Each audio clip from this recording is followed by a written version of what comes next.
दोस्तों, आज हम सीखेंगे ओप्पो फोन की एक बहुत ही कॉमन समस्या वोल्टेज एरर को कैसे ठीक किया जाता है।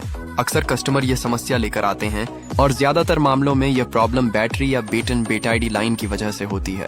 इस वीडियो में मैंने स्टेप बाय स्टेप पूरा प्रोसेस दिखाया है कि कैसे इस समस्या को आसानी से डायग्नोज और रिपेयर किया जाता है। अगर आप मोबाइल रिपेयरिंग सीखना चाहते हैं या नई नई टेक्निकल समस्याओं का समाधान जानना चाहते हैं तो ये वीडियो आपके लिए बहुत उपयोगी होने वाला है।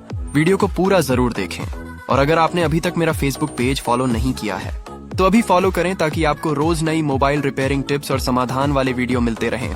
धन्यवाद।